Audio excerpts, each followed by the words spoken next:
Wakil Presiden sekaligus Mustasyar PBNU Ma'ruf Amin menilai para pengurus PBNU dinonaktifkan karena menjadi peserta dan tim sukses pemilu 2024 sebagai konsekuensi yang harus diterima. Ma'ruf menyebut konsekuensi harus diterima lantaran sudah tercantum dalam aturan organisasi. Ma'ruf Amin mengatakan tidak ada masalah dengan aturan menonaktifkan pengurus PBNU yang terlibat pemilu. Ia mengatakan aturan itu dibuat supaya para pengurus fokus terhadap pemilu. Ma'ruf Amin mengatakan penonaktifan akan dilakukan hingga proses pemilu 2024 nanti berakhir. Sebelumnya PBNU menonaktifkan 64 pengurus dari sejumlah jabatan di PBNU karena menjadi tim sukses atau relawan capres-cawapres dan calon legislatif. Teman-teman, saat ini saya sudah bersama dengan tim dari Rumah Sakit Hafia Tulungarejo Pare. Kita hari ini akan membahas tentang peran terapi okupasi dalam tumbuh kembang anak. Saya sapa dulu narasumber yang hadir di studio pagi ini. Selamat pagi Mbak Pambayun Setiastiti. Oh iya. Mbak Pambayun Setiastiti AMDOT. Ini merupakan terapis okupasi dari Rumah Sakit Hafia ya. Yap. Kemudian juga Mas Hendra, apa kabar? Mas Hendra Yuhan, staf pemasaran dari Rumah Sakit Hafia. Apa kabar? Kabar baik. Sehat selalu. Sehat selalu ya, Mas. Ya, cerah sekali hari ini.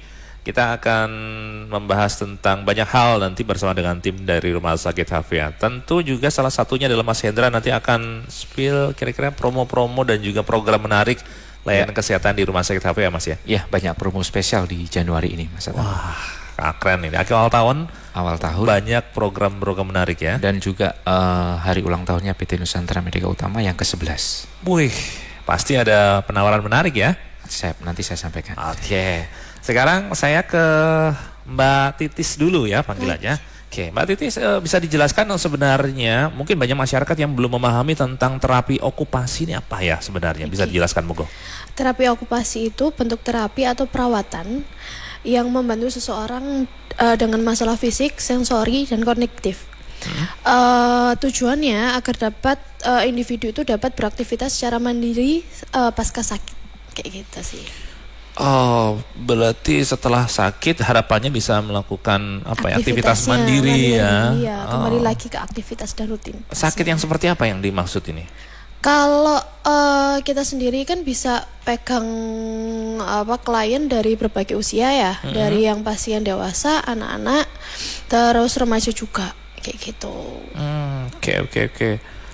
Termasuk misalnya terapi-terapi ketika habis kecelakaan itu juga kalau juga? Itu sih sebenarnya pasca rehabilitasi sih. Jadi kalau misalkan ada fraktur terus ada problem dengan aktivitas sehari-harinya ya kita bisa bantu untuk handle kayak gitu sih.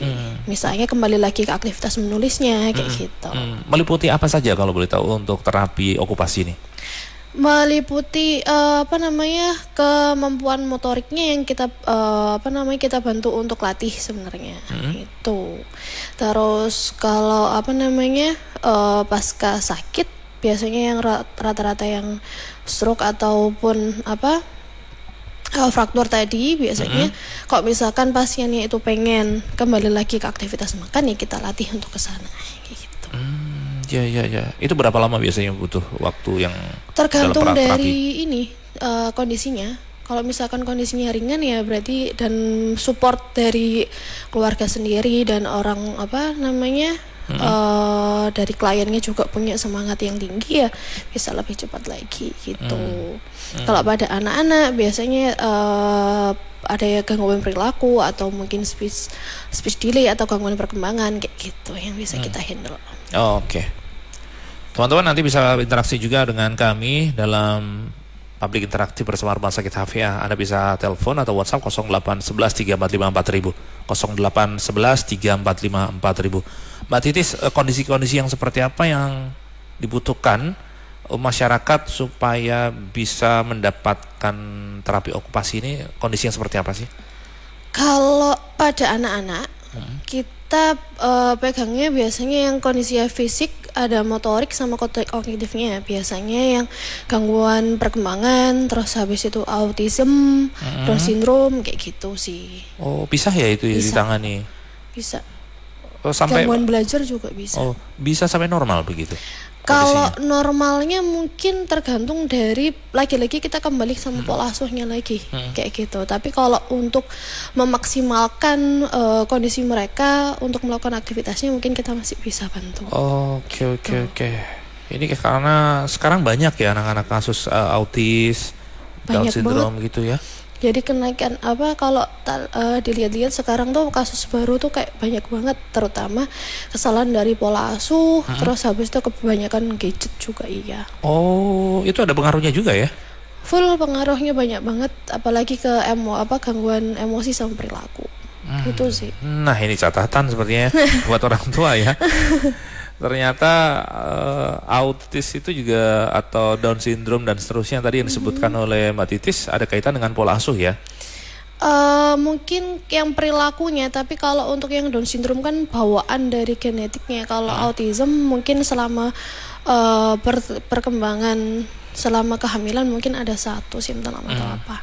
Kayak gitu Oke, sih. pola asuh yang dimaksud seperti apa sih yang salah dan harus diperbaiki?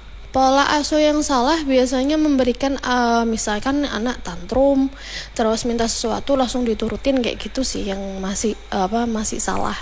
Harusnya kan biarkan mereka belajar untuk pengelolaan emosi dulu gitu. Oh, nggak boleh. Meskipun kita sayang sama anak, tetapi jangan langsung dikasih kalau minta sesuatu. Boleh sih, boleh. Kita sayang sama anak boleh, tapi kan ada beberapa situasi yang kita nggak bisa tolerir itu, kayak gitu. Misalnya langsung diturutin ataupun apa, gitu. Terus habis itu juga pemberian gadget yang terlalu banyak. Kurangnya komunikasi orang tua sama anak itu juga pengaruh juga. Idealnya berapa lama porsinya? Sebenarnya tergantung dari tahapan usia anak juga. Kalau misalkan masih usia 0 sampai 1 tahun kan cuma boleh lihat chatting aja, nggak boleh yang terlalu banyak nonton kayak gitu sih. Jadi sebenarnya portionnya aja. Kayak Padahal gitu. tayangan-tayangan anak-anak banyak banget loh ya. Banget. Di Tapi kalau misalkan YouTube dari dan lain-lain itu. Usia 0 sampai 1 tahun sudah terpapar gadget, biasanya komunikasinya yang kurang. Meskipun yang dilihat atau ditonton itu tayangan yang edukatif menurut orang tua atau kita. Kebanyakan gini yang ditonton itu kalau edukatif mungkin boleh, tapi lagi-lagi ada portionnya. Tapi kadangkala orang tua tuh yang memberikan tontonan kayak misalkan Upin Ipin kayak gitu kan. Terus yang Inggris diharapkan anak tuh bisa berapa bahasa gitu kan, bahasa Inggris misal. Tapi yang ada kalau misalkan itu terpapar terlalu banyak, anak tuh jadi kesusahan untuk mengenali bahasa yang harus digunakan. Oh, Kayak oke. Ada tahapannya ya Iya. untuk pengenalan bahasa sendiri. Iya. Oke, teman-teman, menarik kita kupas lebih lanjut berkaitan dengan terapi okupasi ini. Anda bisa langsung bergabung untuk ikut partisipasi bertanya. Mungkin ada beberapa kondisi-kondisi yang Anda alami atau ada buah hati yang kondisinya serupa ingin Anda sampaikan permasalahan untuk konsultasi pagi ini. Silahkan 0811 345 4000, 0811 345 4000. Ada Mbak Pambayun Setiastiti AMDOT, terapis okupasi dari Rumah Sakit Hafiatul Rejo Pare. Oke, teman-teman, kita lanjutkan lagi sesaat lagi di Publik Interaktif bersama Rumah Sakit Hafiatul Rejo Pare. Kita masih ada di Publik Interaktif bersama Rumah Sakit Hafiatul Rejo Pare. Hari ini kita membahas tema peran terapi okupasi dalam tumbuh kembang anak bersama narasumber Mbak Pambayun Setiastiti AMDOT, terapis okupasi yang hadir di studio Radio Andika pagi ini. Ke gatekeeper dulu, Santi. Pak Abdul Waras sudah sampai di Jalan Raya Pacul Kayu Lemah Bojonegoro. Alhamdulillah selama perjalanan memang ramai. Pak Wasis dari Nganjuk menuju Bondowoso masih sampai di seputaran Gempol yang mendominasi mobil pribadi, cuaca panas. Pak Farhan melintas di Simpang 3 Mengkreng, kemudian lanjut nanti arah Madiun sudah mulai cukup padat, sepeda motor juga terasa mulai ramai.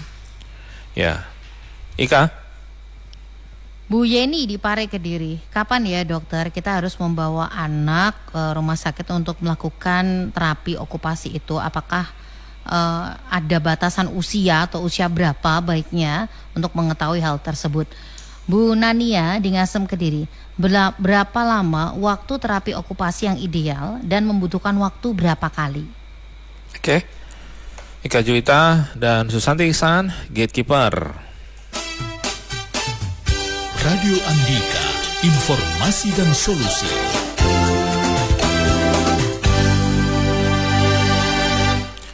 Monggo Mbak Titis, bisa ditanggapi?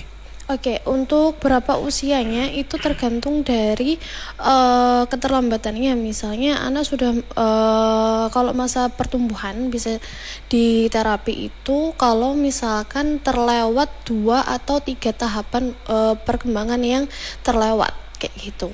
Dan itu mulai bisa distimulasi, bisa mulai di terapi agar semakin cepat kita dapat penanganannya, semakin cepat pula kita mengejar keterlambatannya kayak gitu. Terus untuk durasinya itu sebenarnya durasinya bisa jadi 30 menit itu sudah cukup. Dengan durasi seminggu mungkin 2 kali tergantung dengan kasusnya apakah ringan atau berat kayak gitu sih. Semakin banyak dosisnya semakin bagus untuk stimulasinya. Paling kecil sebenarnya bisa diterapi itu usia berapa? Usianya paling kecil kalau misalkan dia terlambat, misalkan dia seharusnya sudah ngangkat kepala, ternyata dia belum bisa sampai usia 5 bulan, ternyata dia belum bisa angkat kepala, ya kita stimulasi, nanti kita bantu stimulasi sudah mulai bisa. Biasanya kalau kecil kan belum bisa memahami perintah-perintah ya, Mbak Titis. Seperti apa sih gambarannya kalau terapi itu? Kalau misalkan terapinya kalau sama anak-anak itu kita melalui permainan sebenarnya. Jadi melalui dari misalkan kalau misalkan usianya 1 tahun, misal dia belum bisa jalan, ya kita bantu. Tapi dalam usia 1 tahun ternyata dia belum bisa duduk, ya kita bantu untuk duduk dulu. Kayak gitu, baru duduk kita bantu untuk merangkak, baru ke tahapan usia selanjutnya kita kejar. Itu hanya aktivitas fisik ya? Apakah juga terlambat bicara, nggak bisa ngomong misalnya, itu juga bisa diterapi? Kalau untuk yang bicara itu masuknya terapi bicara, tapi kalau kita cukup ke konsep sama untuk interaksi sosialnya aja. Kayak gitu. Untuk detailnya, untuk bicara itu masuknya ke terapi bicara. Ya. Gitu. Kalau berapa lamanya tadi menyesuaikan ya? Menyesuaikan kasusnya aja. Seperti apa? Iya. Oke. Teman-teman silakan, mungkin ada pertanyaan lain bisa konsultasi 0811 345 4000, 0811 345 4000. Anak ini kan mungkin bagi orang tua beragam gitu ya kondisinya gitu. Paling tidak ada ukuran-ukuran yang bisa menjadi pegangan orang tua.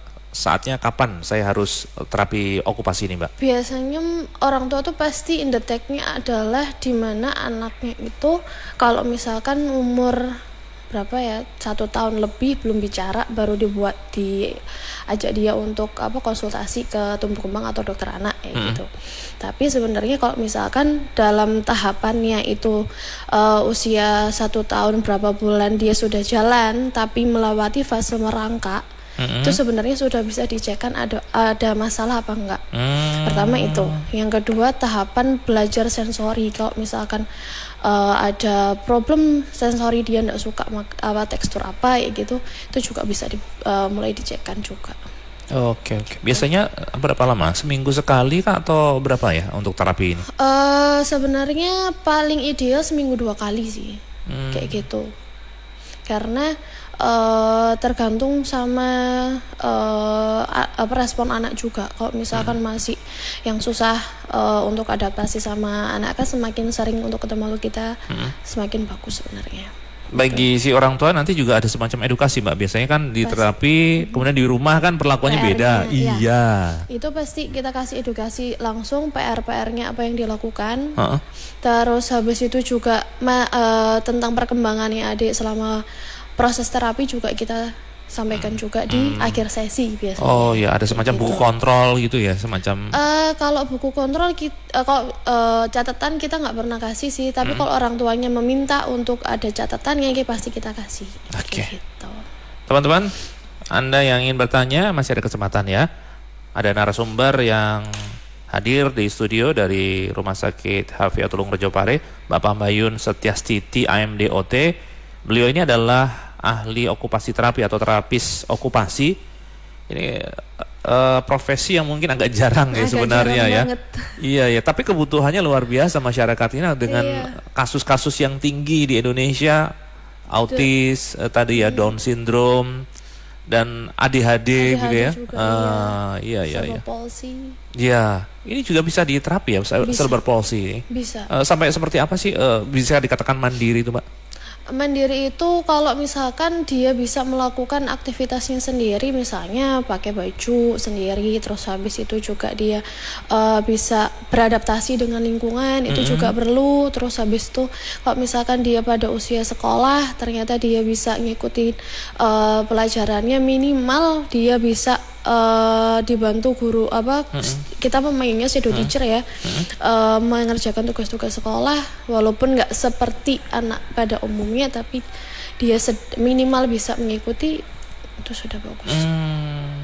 Ketika seorang pasien anak itu dikatakan sudah membaik atau normal begitu, apakah masih ada pemantauan ya, monitoring gitu? Apakah dampaknya ini artinya bisa permanen atau hanya temporer ya situasi semacam ini, Mbak? Tergantung sama ini lagi pola asuh orang tua yang sudah diterapkan dari awal, kayak gitu biasanya. Kalau kita mendeteknya dari awal seperti kita kasih gambaran, terus habis itu kita akan obrolkan lagi sama orang tuanya, efeknya tuh ke sini. Kalau misalkan ini nggak problem ini tidak diselesaikan kayak gitu. Jadi kalau misalkan ada fase yang terlewat atau mungkin ada proses belajar yang terlewat atau masih ada yang salah dan itu tidak dibenarkan, tidak dibetulkan dengan cara yang betul ya, akan tetap salah. Oke. Jadi bisa kembali ke kondisi awal ya. Iya. Eman-eman kalau sudah terapi akhirnya kembali lagi ya Ke titik nol. Iya. Oke. Teman-teman silakan kalau ingin interaksi, masih ada kesempatan 0811 3454000, 0811 3454000. Terima kasih teman-teman, Anda masih mengikuti Public Interaktif bersama Rumah Sakit HVA Tulung Rejo Pare. Anda bisa simak tayangan live di Andika TV yang tayang di Facebook AG243 sekarang. Juga bisa menuliskan kalau ada pertanyaan di kolom komentar di bawah tayangan live tersebut. Ke gatekeeper dulu, Rifa. Bu Titin Kediri mengarah ke Malang sampai Pare, lalu lintas terpantau ramai lancar dari kedua arah, cuaca sedikit mendung. Pak Hardi, perjalanan dari Trenggalek menuju ke Malang sampai di seputaran Kademangan, lalu lintas juga terpantau lancar untuk yang mendominasi kendaraan roda 2. Oke, Mahdi. Bu Rini di Jombang, anaknya usia 4 tahun tetapi masih terkendala untuk mengunyah beberapa jenis makanan, terutama buah yang tekstur lunak seperti pisang, pepaya. Apakah nanti bisa normal sendiri atau perlu bantuan terapi okupasi? Bu Indah di Pagu, untuk anak Down syndrome, apakah harus datang ke rumah sakit atau bisa terapisnya datang ke rumah? Oke. Mahdi Mujahidin, sebelumnya Rifatul Falah, gatekeeper. Radio Andika, informasi dan solusi.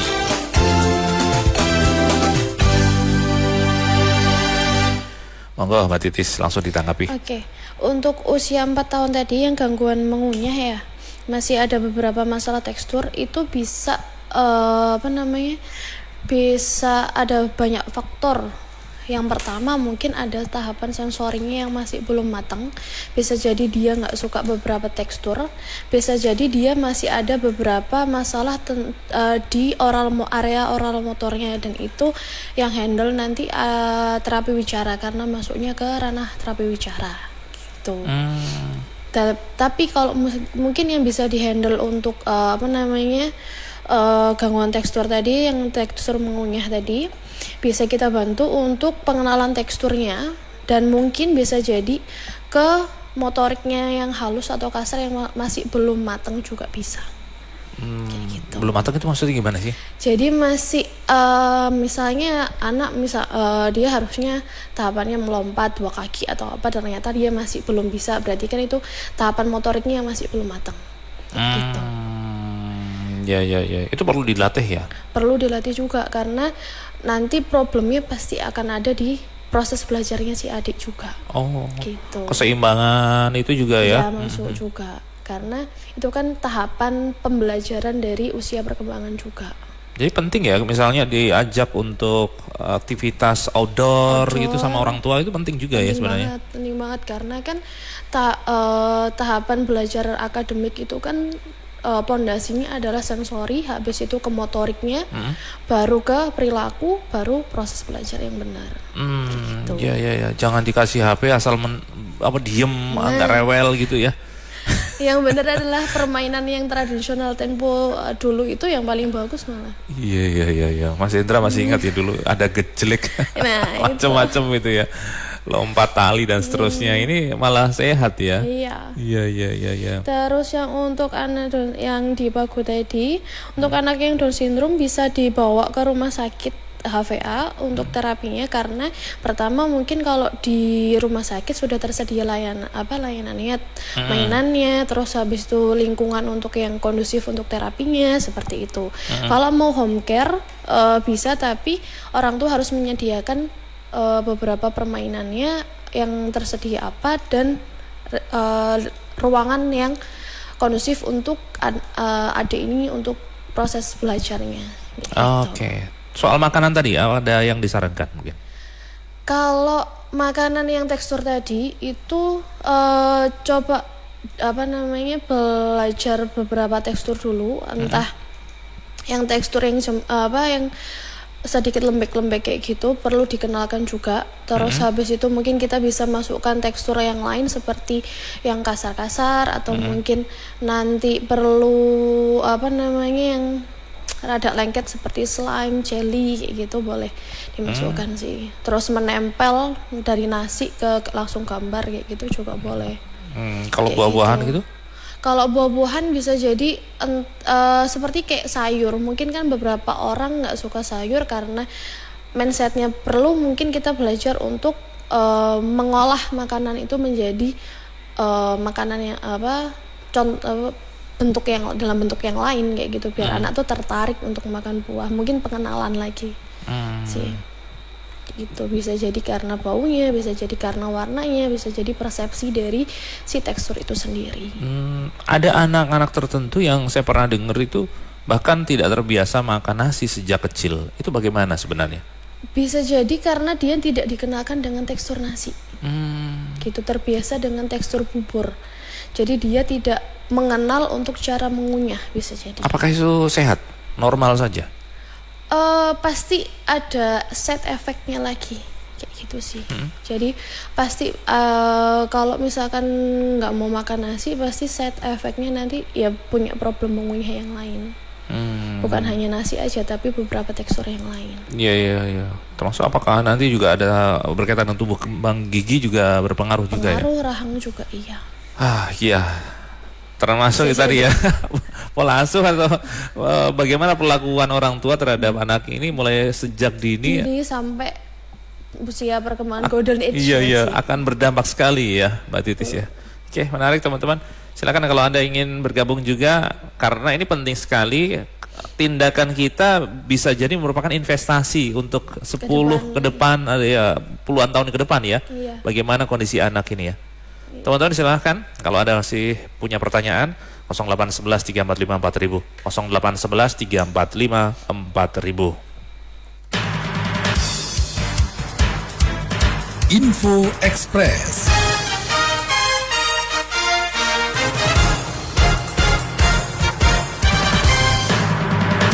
Badan Pengawas Pemilu Bawaslu berbicara terkait pernyataan Presiden Joko Widodo yang menyebut Presiden boleh memihak dan berkampanye. Bawaslu akan mengecek aturan soal Presiden boleh berkampanye. Ketua Bawaslu Rahmat Bagja menuturkan pihaknya akan mengawasi Presiden jika melakukan kampanye menggunakan fasilitas negara. Bagja menuturkan pernyataan Jokowi tidak bisa ditafsirkan bukan menggunakan cuti. Bagja mengatakan pihaknya akan mengecek kembali aturan PKPU terkait hal ini.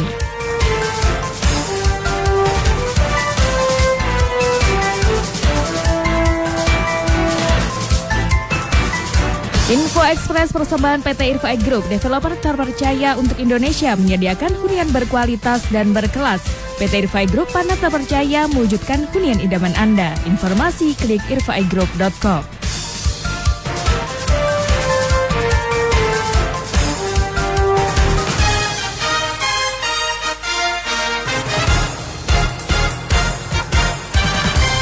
Teman-teman, kita masih ada di Publik Interaktif bersama Rumah Sakit HVA Tulungarejo Pare. Saya Adnan Raharja, masih bersama narasumber.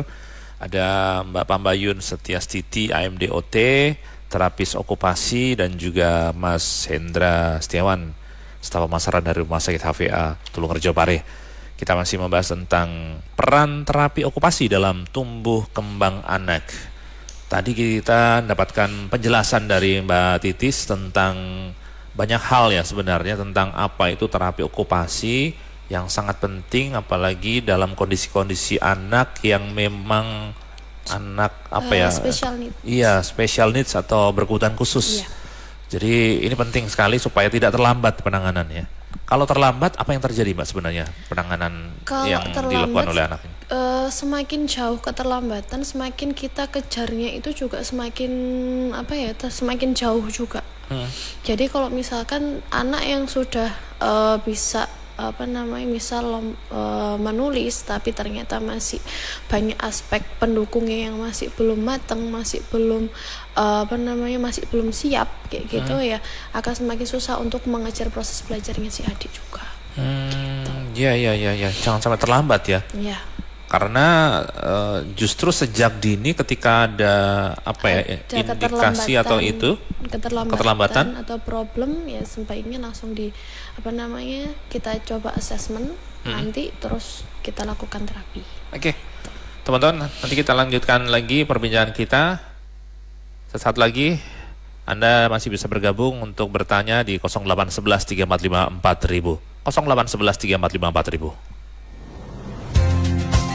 Rumah Sakit HVA Tulungarejo Pare, Rumah Sakit Umum Tipe C, sudah terakreditasi dengan layanan poliklinik umum, instalasi gawat darurat, instalasi rawat inap kelas 1, 2, dan 3, VIP dan VVIP, ditunjang fasilitas laboratorium lengkap. Rumah Sakit HVA Tulungarejo Pare, pusat rujukan berkualitas, melayani peserta BPJS Kesehatan, dan telah menjadi bagian PT Pertamina Bina Medica IHC. Siap dengan layanan unggulan, yak laser, biometri, tonometri, ESWL, dan lain-lain. Rumah Sakit HVA Tulungarejo Pare, Jalan Ahmad Yani nomor 25, Pare, Kediri. Telepon 0354 391 145. Hotline service Halo HVA 0822 3030 9494. Rumah Sakit HVA Tulungarejo Pare, pelayanan profesional sepenuh hati. Santi. Pak Surya dari Mojokerto Kota menuju Tulungagung sudah sampai di Mengkreng, ramai, cuaca panas. Mbak Teta di Mojo Kediri, jalur utama Kediri Mojo Tulungagung ataupun arah sebaliknya lengang. Cuaca juga panas, mengingatkan kalau malam ada beberapa PJU yang gelap sehingga harus hati-hati dan waspada. Ya, Ika. Bu Nini di Bojoroto, Kota Kediri, bisa tidak ya untuk terapi bicara itu? Karena anaknya usia 2 tahun itu masih sulit untuk diajak berbicara. Dan kapan harusnya dibawa untuk dilakukan terapi? Pak Mulya di Pekanbaru Riau, mohon dijelaskan bagaimana perbedaan antara pola makan anak yang normal dan pola makan anak yang kurang, dan apakah perlu untuk dilakukan terapi bagi yang kurang? Oke. Ika Juwita, sebelumnya Susanti Iksan, Gatekeeper. Kita mendapatkan pencerahan berkaitan dengan terapi okupasi yang sangat penting ternyata diketahui oleh orang tua, khususnya jika memiliki buah hati yang berkebutuhan khusus. Mbak Titis, mungkin bisa dijelaskan lebih lanjut. Mungkin mic-nya agak lebih dekat biar lebih jelas. Nah, gitu. Oke. Berkaitan dengan terapi okupasi sendiri, meliputi apa saja yang sehingga orang tua bisa memahami kondisi-kondisi nanti penting untuk membawa anaknya ke klinik atau ke poli okupasi. Dan kalau ingin konsultasi ke HVA, kira-kira kapan dan waktunya hari apa saja? Oke, untuk yang bisa ditangani di rumah sakit di terapi okupasi itu bisa anak-anak yang mengalami keterlambatan perkembangan dari usia 0 sampai 19 tahun.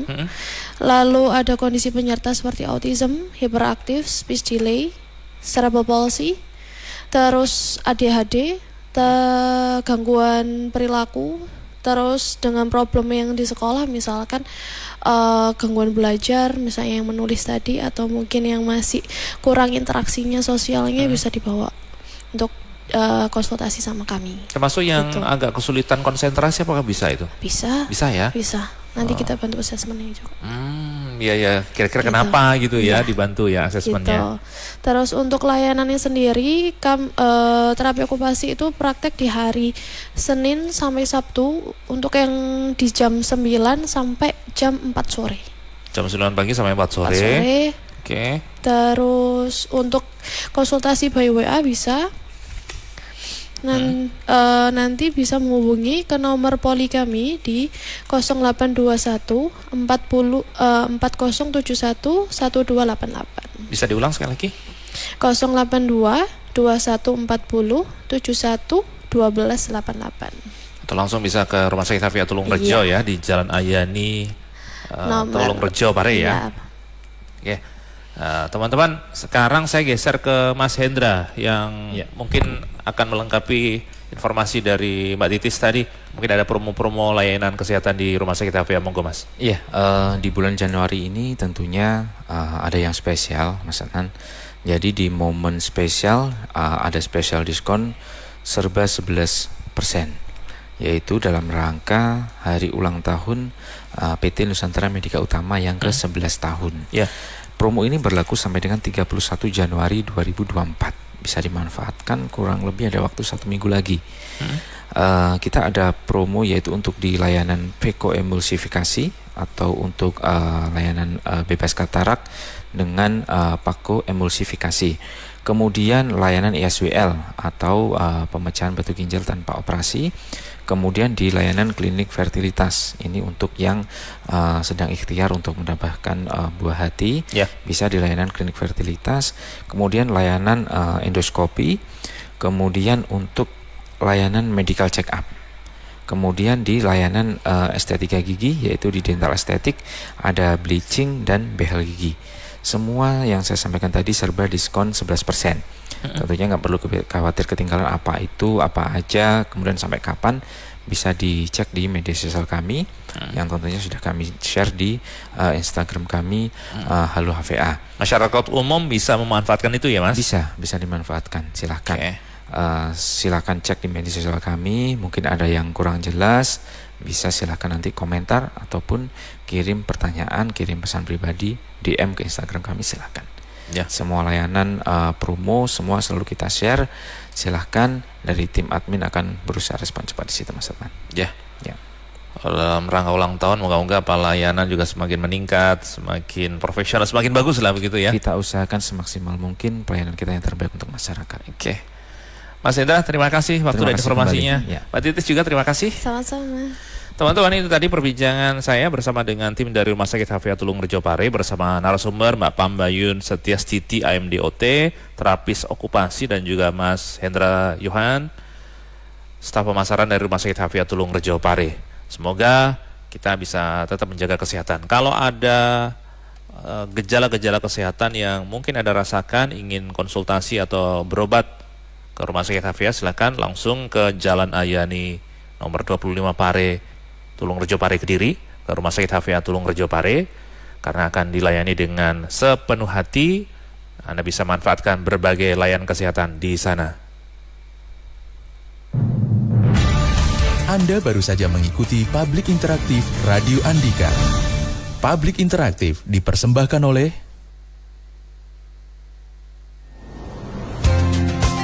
Rumah Sakit HVA Tulung Rejo Pare, Rumah Sakit Umum Tipe C, sudah terakreditasi dengan layanan poliklinik umum, instalasi gawat darurat, instalasi rawat inap kelas 1, 2, dan 3, VIP dan VVIP. Ditunjang fasilitas laboratorium lengkap. Rumah Sakit HVA Tulung Rejo Pare, pusat rujukan berkualitas, melayani peserta BPJS Kesehatan dan telah menjadi bagian PT Pertamina Bina Medica IHC. Siap dengan layanan unggulan, yak laser, biometri, tonometri, ESWL, dan lain-lain.